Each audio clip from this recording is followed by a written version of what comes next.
Oke. Assalamualaikum warahmatullahi wabarakatuh.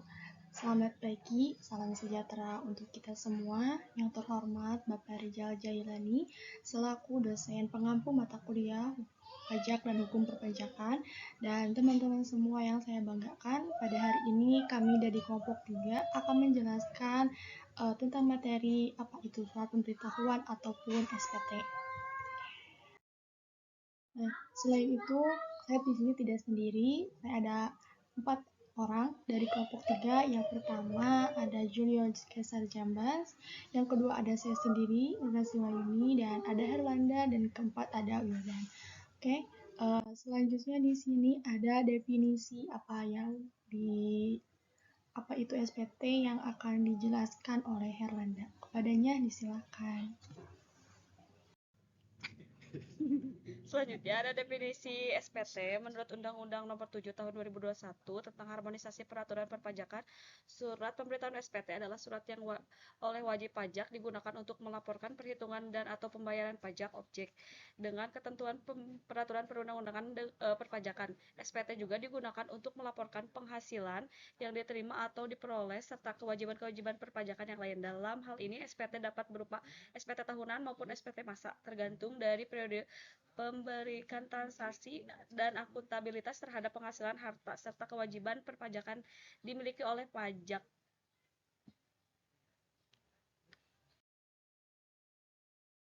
SPT masa adalah SPT yang dilaporkan setiap bulan secara berkala untuk pajak-pajak tertentu. Melaporkan pemotongan, pemungutan, dan pembayaran pajak dilakukan dalam satu bulan atau masa pajak. Contoh pajak yang dilaporkan melalui SPT masa: pajak penghasilan PPh pasal 21, pajak karyawan PPh pasal 23, PPN pajak pertambahan nilai, dan PPh pasal 25. Sedangkan SPT tahunan ialah SPT yang dilaporkan satu kali dalam setahun, mencakup seluruh penghasilan dan kewajiban pajak selama 1 tahun pajak, melaporkan total penghasilan harta, kewajiban, serta pajak yang dibayar atau dipotong dalam 1 tahun.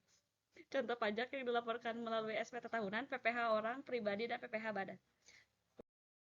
Selanjutnya, di sini ada fungsi SPT, di mana fungsi SPT ini ada 3. Yang pertama yaitu sebagai suatu pemberitahuan bagi wajib pajak pada penghasilan seperti halnya harta serta perpajakan yang dimiliki oleh wajib pajak. Yang kedua yaitu bagi pengusaha yang kena pajak, di mana SPT ini sebagai sarana untuk melaporkan dan mempertanggungjawabkan, memperhitungkan serta jumlah pajak pertambahan pada penjualan tas barang mewah. Yang ketiga yaitu bagi pemotong atau pemungut pajak, di mana yaitu sebagai sarana untuk melaporkan dan mempertanggungjawabkan pajak yang dipotong dan dipungut dan disetorkan.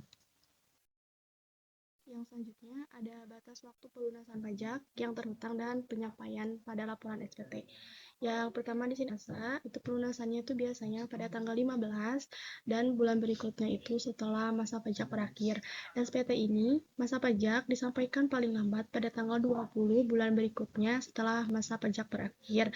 Dan SPT tahunan yaitu untuk wajib pajak orang pribadi, di mana batas waktu pelunasannya adalah paling lambat 31 Maret tahun berikutnya pada tahun pajak berakhir. Batas waktu ini penyampaian SPT tahunan yaitu wajib pajak harus melaporkan SPT paling lambat pada 31 pada tahun berikutnya. SPT tidak lengkap dianggap tidak disampaikan. Surat pemberitahuan dianggap tidak disampaikan apabila 1. Surat pemberitahuan tidak ditandatangani. 2. Surat pemberitahuan tidak sepenuhnya dilampiri keterangan dan atau dokumen. Ketiga, surat pemberitahuan yang menyatakan lebih bayar disampaikan setelah 3 tahun sudah berakhirnya masa pajak, bagian tahun pajak atau tahun pajak setelah ditegur secara tertulis.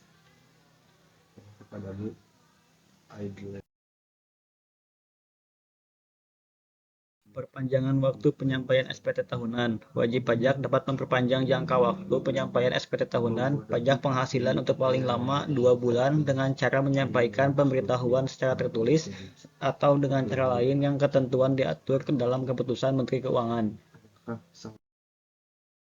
Saya akan menjelaskan tentang sanksi-sanksi.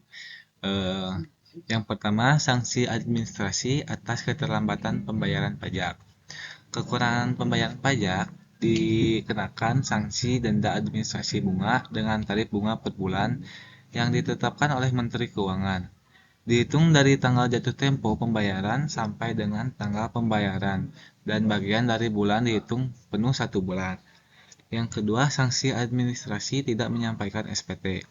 SPT yang tidak disampaikan atau disampaikannya tidak sesuai dengan batas waktu yang ditentukan dikenakan sanksi administrasi berupa denda. Di sini denda-dendanya berupa yang pertama ada denda yang pertama itu 100.000 untuk setiap SPT masa PPH. Yang kedua 500.000 untuk setiap SPT masa PPN.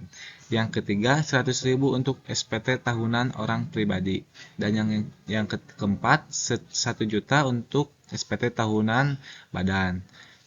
Yang selanjutnya, sanksi kurungan tidak menyampaikan SPT.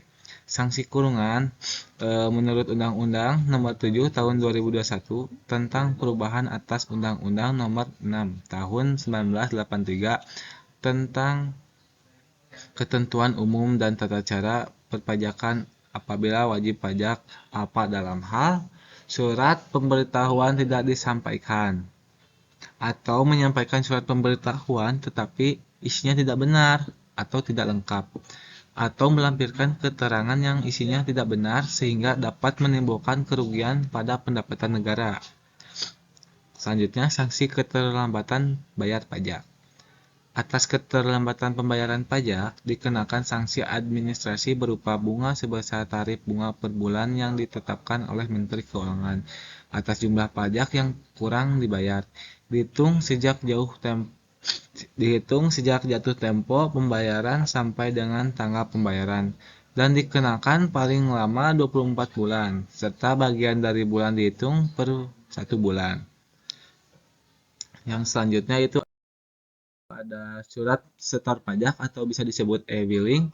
Menurut Undang-Undang Nomor 7 Tahun 2021 tentang perubahan atas Undang-Undang Nomor 6 Tahun 1983 tentang ketentuan umum dan tata cara perpajakan, bahwa surat setoran pajak adalah bukti pembayaran atau penyetoran pajak yang telah dilakukan dengan menggunakan formulir atau telah dilakukan dengan cara lain ke kas negara.